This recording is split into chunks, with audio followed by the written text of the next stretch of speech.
Hello dear students, welcome to my YouTube channel Mac nursing academy. हम पढ़ रहे हैं रिसर्च में यूनिट नंबर 4 लिटरेचर रिव्यू। अब तक हमने पढ़ा बच्चों introduction, definition, importance, purpose and sources of literature review. ठीक है, आज हम पढ़ेंगे स्टेप्स ऑफ लिटरेचर रिव्यू में हमारे पास कितने स्टेप्स है बच्चों?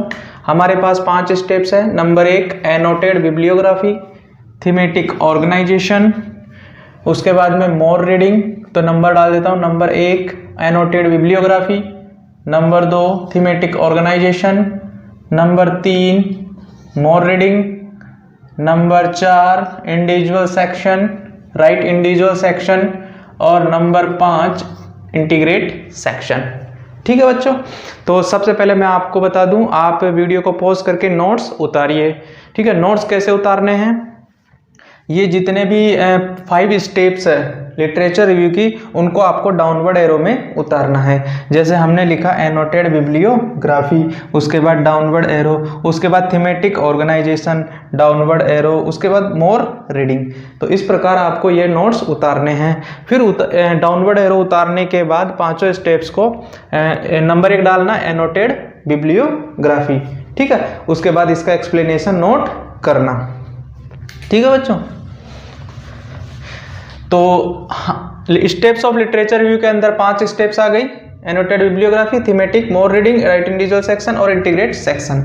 ठीक है, इसमें नंबर 1 हम पढ़ेंगे एनोटेड बिब्लियोग्राफी। ठीक है, बिब्लियोग्राफी, तो देखो इसका मतलब क्या है। In this stage researcher reads articles, books and other types of literature related to topic of research. देखो सबसे पहले मैं आपको बता दूं कि रिसर्च की एक प्रोसेस होती है कि किस प्रकार एक रिसर्चर क्या करता है, रिसर्च को कंडक्ट करता है। उसकी एक प्रोसेस होती है जिसका एक स्टेप है लिटरेचर रिव्यू, राइट। उसके बाद में लिटरेचर रिव्यू कैसे कंडक्ट करते हैं, उसकी स्टेप से ये 5। ठीक है, फर्स्ट स्टेप जो एनोटेड बिब्लियोग्राफी है, उसमें जो रिसर्च करने वाला व्यक्ति है वो क्या काम करता है, वो ढेर सारे आर्टिकल्स पढ़ता है, बुक्स पढ़ता है, वह अदर टाइप ऑफ लिटरेचर, कहने का मतलब वह सारी जगहों से रीडिंग करेगा जहां पर उसके रिसर्च के टॉपिक से रिलेटेड इंफॉर्मेशन अवेलेबल होगी। ठीक है, तो फर्स्ट स्टेप में क्या करेगा रिसर्चर, क्या करेगा, पढ़ाई करेगा, मतलब रीड करेगा। किसको? आर्टिकल्स को, बुक्स को, और दूसरे कोई भी लिटरेचर हो जिसके अंदर, जिस पर वो रिसर्च कर रहा है, उसका जो टॉपिक है उससे रिलेटेड जहां पर कहीं पे भी कुछ भी लिखा होगा उसको वह पढ़ेगा। क्लियर? अब आगे देखो, आगे क्या करेगा researcher, right a brief critical synopsis of each review. मतलब जैसे मान लो कि कोई स्टूडेंट एक यूनिट पढ़ रहा है, उसके अंदर एक पैराग्राफ उसको क्या लगता है, डिफिकल्ट, क्रिटिकल है, या फिर कुछ न्यू है उसके अंदर, तो ऐसी चीजों को क्या करना है, समराइज करना है। ऐसी चीजों को क्या करना है, समराइज करना है। ये आपको नोट नहीं करना है नोट्स में।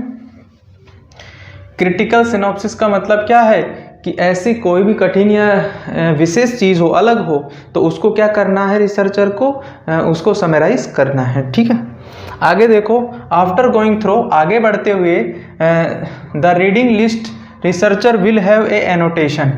जैसे जैसे रिसर्चर पढ़ता जाएगा, रीड करता जाएगा, तो वह क्या करने लग जाएगा, नोट्स बनाना शुरू करेगा।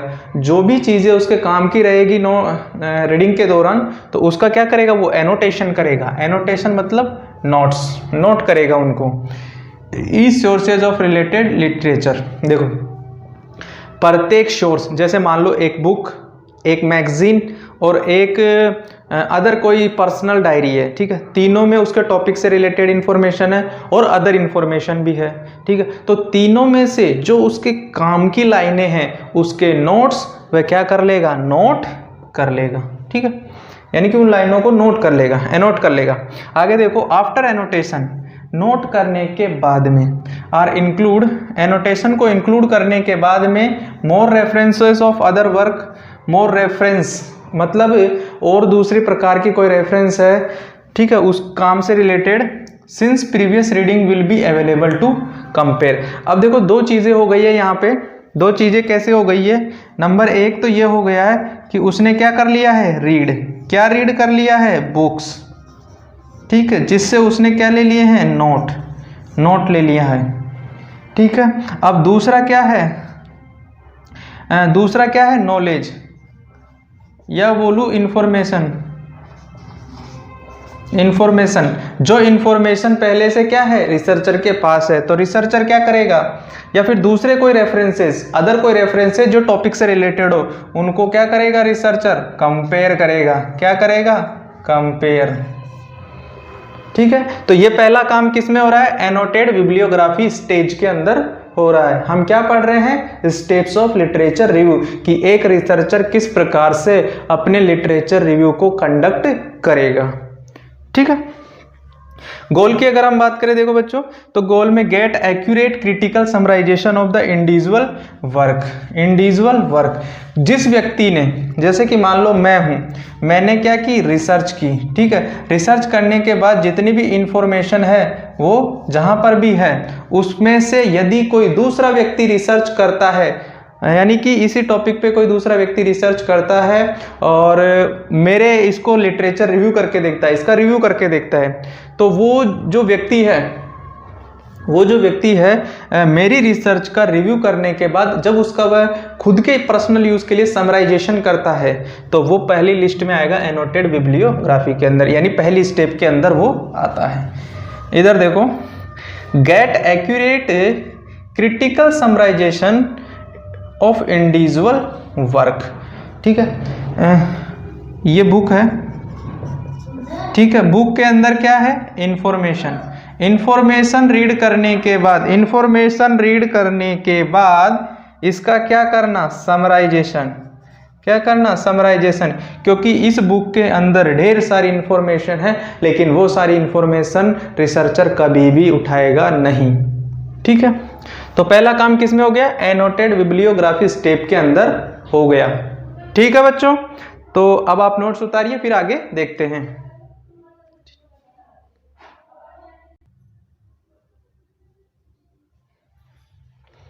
हाँ तो बच्चों आगे देखो, थीमेटिक ऑर्गेनाइजेशन जो सेकंड स्टेप है हमारी लिटरेचर रिव्यू की। तो थीमेटिक ऑर्गेनाइजेशन के अंदर क्या करेंगे, देखो, in this stage researcher try to find common theme. Researcher try to find common theme, इसमें क्या करेगा, देखो, एक बुक्स, दो बुक्स, तीन बुक्स, तीनों में से क्या बनाए, नोट्स, ठीक है। तीनों में से क्या बनाए, नोट्स। कितने हो गए, टोटल 3 नोट्स। 3 नोट्स में बनाने के बाद हमें रिसर्चर को क्या देखना है, कॉमन चीज क्या है।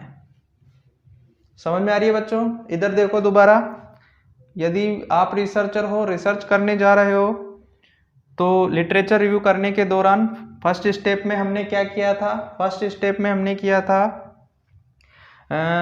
आर्टिकल्स और बुक्स वगैरह रिसर्चर पढ़ता है और नोट्स प्रिपेयर करता है, समराइजेशन करता है डेटाओं का, ठीक है। अब देखो, जैसे मैंने बोला 1 2 3 बुक यदि रिसर्चर पढ़ता है, माना कि, और तीनों में से क्या बनाता है, नोट्स बनाता है, तो टोटल कितने हो गए, 3 नोट्स। अब इसमें कॉमन थीम क्या है, कॉमन चीज क्या है, वो निकालना है किसमें, सेकंड स्टेप में। इधर देखो, थीमेटिक ऑर्गेनाइजेशन का मतलब व्यवस्थित करना, संगठित करना, ठीक है। थीमेटिक मतलब थीम, बहुत सारी चीज का एक common theme. In this stage researcher try to find common theme of research topic. क्या करता है, कॉमन थीम फाइंड आउट करता है, किसकी, रिसर्च टॉपिक की, and organise the literature under these themes of categories. उसके बाद में क्या करेगा, तीनों में जो चीज कॉमन है वो बाहर निकालनी जाएगी। अब क्या हो गई, 3 में से एक कॉमन चीज बाहर निकाल दी, राइट। अब जो इसमें बच गया है, उसको क्या करना है, कैटेगराइज।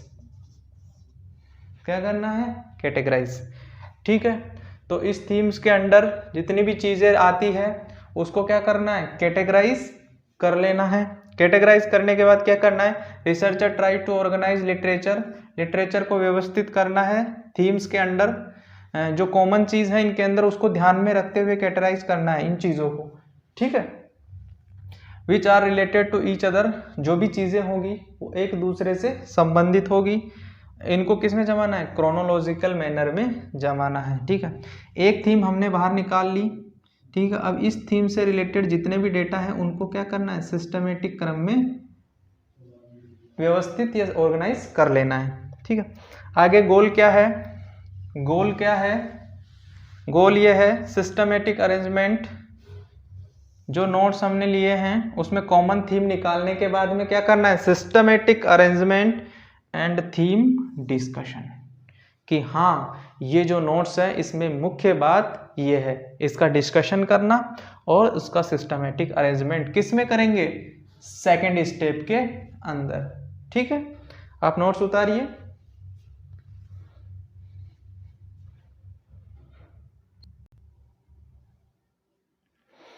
तो आगे देखिए बच्चों, आगे नंबर 3 है हमारे पास मोर रीडिंग। लिटरेचर रिव्यू के स्टेप नंबर 3 है मोर रीडिंग। मोर रीडिंग में क्या करेगा, इन this stage researcher have a better understanding about the research topic. इस स्टेज के अंदर रिसर्चर क्या प्राप्त करता है, बेटर अंडरस्टैंडिंग, अच्छे से समझ पाता है किसको, रिसर्च टॉपिक को, because knowledge gain through the primary reading, knowledge gain through the primary reading. पहले जो हमने फर्स्ट स्टेप के अंदर जो पढ़ा था बुक्स और आर्टिकल्स, उस नॉलेज के द्वारा रिसर्चर को बेटर अंडरस्टैंडिंग होने लग जाएगी। In at this stage researcher try to discover specific literature material relevant to field of study. जिस टॉपिक के ऊपर रिसर्चर स्टडी कर रहा है या रिसर्च कर रहा है उससे संबंधित कोई विशेष प्रकार का कोई लिटरेचर या कोई भी न्यू इन्फॉर्मेशन जहाँ पर भी है, बुक्स में या मैगजीन्स में या इंटरनेट पर कहीं पे भी है, तो उसको क्या करेगा, डिस्कवर करेगा, ट्राई टू डिस्कवर। कहने का मतलब ये है इस स्टेज के अंदर लिटरेचर और पढ़ेगा। सिंपल भाषा में कहूँ तो फर्स्ट स्टेप के अंदर क्या करेगा, इंफॉर्मेशन प्राप्त करेगा। दूसरी स्टेप में क्या करेगा, इंफॉर्मेशन को क्या करेगा, थीम के अकॉर्डिंग क्या करेगा, ऑर्गेनाइज करेगा। ठीक है, दूसरे स्टेप में। तीसरी स्टेप में क्या करेगा, इंफॉर्मेशन और चाहिए उसको, क्या चाहिए, मोर इंफॉर्मेशन चाहिए, तो और पढ़ेगा और डिटेल निकालेगा। आगे देखो, he looks more literature related to methodology, यानी कि सिस्टमेटिक तरीके से जहाँ पर भी लिटरेचर है टॉपिक से रिलेटेड रिसर्च का, तो उसको देखेगा वह। रिसर्च स्टडी और less relevant articles asides the literature, literature के अंदर यानी इंफॉर्मेशन मटेरियल के अंदर वह चीज़ जो हमारे रिसर्च स्टडी से रिलीवेंट या संबंधित नहीं है उसको क्या कर दिया जाएगा, एसाइड, हटा दिया जाएगा। ठीक है, ये काम किस में करेंगे हम, मोर रीडिंग के अंदर। अब नंबर 4 है हमारे पास राइट इंडिविजुअल सेक्शन। ठीक है,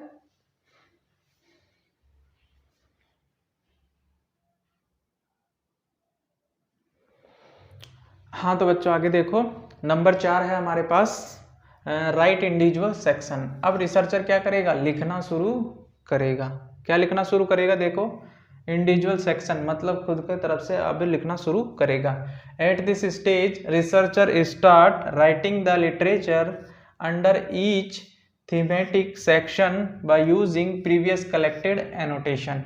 प्रीवियस कलेक्टेड एनोटेशन, देखो फर्स्ट स्टेप में हमने क्या बनाए थे, नोट्स। जो नोट्स बनाए थे उसके अंदर से सेकंड स्टेप में हमने क्या सेलेक्ट की थी, थीम। अब इस थीम के बाद में हमने क्या किया था, रीडिंग और रीडिंग की थी। ठीक है, तो अब क्या करेगा, नंबर 4 स्टेप के अंदर बच्चों, नंबर 4 में क्या करेगा, वो क्या करेगा, writing the literature under each theme. इस थीम के अंदर क्या करना शुरू करेगा, राइटिंग, लिखना शुरू करेगा। ठीक है, क्यों लिखना शुरू करेगा, क्योंकि उसने क्या की थी पिछली स्टेप में, मोर रीडिंग। ठीक है, while writing the researcher focus on the themes of that section showing how the article related to each other। Themes में क्या है कि जैसे कि मान लो एक जेंडर का थीम है, एक एज का है, एक डिजीज का है, एक एज, ठीक है, एक मैरिटल स्टेटस का है, एक ऑक्यूपेशन का है, ठीक है, या फिर कोई कम्युनिकेबल डिजीज का है। तो ऐसे क्या बनाई जाएगी, एक थीम सेलेक्ट की जाएगी, थीम के अंदर मोर रीडिंग करने के बाद उसमें लिखा जाएगा। ठीक है, तो ये काम किया जा रहा है किसमें, नंबर 4 स्टेप के अंदर। उसके बाद में नंबर 5 में हम करेंगे इंटीग्रेट सेक्शन। अब इन सब चीजों को हम जोड़ देंगे। ठीक है, यानी कि अब सारी चीजें फिक्स होने वाली है। देखो, in this section researcher have a list of thematic section. अब रिसर्चर के पास अलग अलग थीम की अंदर लिखा हुआ डेटा आ गया। थीम नंबर 1, थीम नंबर 2, 3, 4, ये थीम्स है। इसके अंदर मोर रीडिंग करके रिसर्चर ने इंफॉर्मेशन गैदरिंग ये कलेक्ट कर ली है। ठीक है, उसके बाद में दे टाई टुगेदर, एक दूसरे से उनको जोड़ दिया गया है। एंड उसमें इंट्रोडक्शन, कंक्लूजन, सम एडिशंस और रिविजन्स, तीनों चीजें क्या है इसके अंदर शामिल है। In this section so how they are related to each other, इस पूरे कहानी में यह है कि यह जो भी हमने लिखा है वो एक दूसरे से संबंधित होनी चाहिए। जैसे कि मान लो वह व्यक्ति का एज ग्रुप का है, उसी व्यक्ति कैटेगरी के अंदर उसी एज ग्रुप का व्यक्ति सेम प्लेस और सेम इंफॉर्मेशन से संबंधित होना चाहिए। ठीक है बच्चों, तो आई होप आपको बात समझ में आ गई होगी। जिस प्रकार से हम रिसर्च की प्रोसेस पढ़ते हैं, जिस प्रकार हम रिसर्च की प्रोसेस पढ़ते हैं, उसका एक स्टेज है लिटरेचर रिव्यू। और लिटरेचर रिव्यू के स्टेप के अंदर किस प्रकार लिटरेचर रिव्यू कंडक्ट किया जाता है उसकी स्टेप्स है ये 5। ठीक है, आई होप आपको बात समझ में आई होगी। आप नोट्स उतारिए। इस यूनिट का लास्ट टॉपिक बचा है प्रिपेयरिंग द लिटरेचर रिव्यू।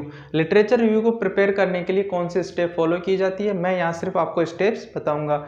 आप इसमें नोट कर लेना। ठीक है, कोई दिक्कत नहीं होगी। तब तक आप ये नोट्स उतारिए।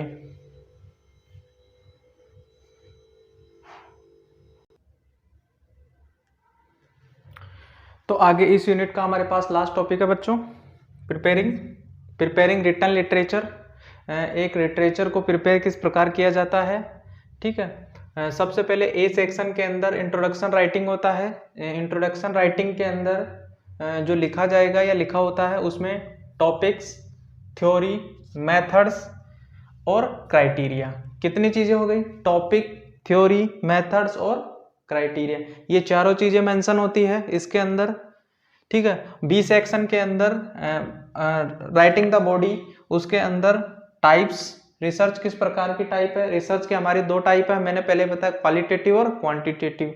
ठीक है, क्वालिटेटिव के लिए ज्यादा डेटा की आवश्यकता पड़ती है, क्वांटिटेटिव के लिए एक फिक्स डेटा की आवश्यकता पड़ती है सैंपल की। जिसे types of research, summarise articles और कंपैरिजन एंड एनालिसिस, ये तीनों काम किस में होते हैं, स्टेप 2 के अंदर, या बोले पार्ट बी के अंदर, जो राइटिंग द बॉडी वाला पार्ट है उसके अंदर ये काम होता है। सी की हम बात करें, राइटिंग द कंक्लूजन, कंक्लूजन में फोकस किया जाएगा कि इंट्रोडक्शन बराबर है कि नहीं। ठीक है, उसके बाद में जो गैप्स है नॉलेज और एक्चुअलिटी के बीच में उसको रिड्यूस किया जाएगा। रिलेशन टॉपिक्स और लिटरेचर के बीच में, ये तो हम बहुत देर से सुन रहे हैं कि दोनों रिलेटेड होने चाहिए, टॉपिक और लिटरेचर। ठीक है, तो ये प्रिपेयरिंग है, किस प्रकार से इसका प्रिपरेशन किया जाता है। ठीक है, इसमें ज़्यादा डिटेल्स और नोट्स की आवश्यकता नहीं है। ठीक है, फिर भी अगर हो सकेगा तो मैं इसकी PDF डिस्क्रिप्शन बॉक्स में डाल दूंगा। ठीक है, तो हमारी लिटरेचर यूनिट खत्म हो गई है। अगर आपको कोई भी दिक्कत है शुरू से एंड तक तो आप ज़रूर बताना। ठीक है, इसका रिवीजन करा दिया जाएगा। जो भी टॉपिक का इशू रहेगा, जो समझ में नहीं आएगा, उसका रिवीजन अगली क्लास में इंक्लूड कर दिया जाएगा। ठीक है, तो मेरी तरफ से ही लिटरेचर रिव्यू यूनिट कंप्लीट हो चुकी है। ठीक है, और इसमें एक छोटा क्वेश्चन और आता है, जैसे गुड लिटरेचर रिव्यू के कैरेक्टरिस्टिक्स या गुड क्या होता है वो, तो हमने फर्स्ट यूनिट में पढ़ा था कि गुड कैरेक्टरिस्टिक्स ऑफ रिसर्च या रिसर्च टॉपिक, तो रिलेटेड है दोनों चीज़ें, करंट इश्यू पे बेस्ड होना चाहिए, एनालाइज्ड होना चाहिए। ठीक है, एविडेंस बेस्ड होना चाहिए, ऑर्गेनाइज्ड होना चाहिए, ये सारी चीज़ें उसमें आ जाएगी। ठीक है, तो आज की क्लास में इतना ही, आगे हम देखेंगे नेक्स्ट क्लास में नेक्स्ट यूनिट। आज के लिए इतना ही। Okay, thank you, bye. ठीक है।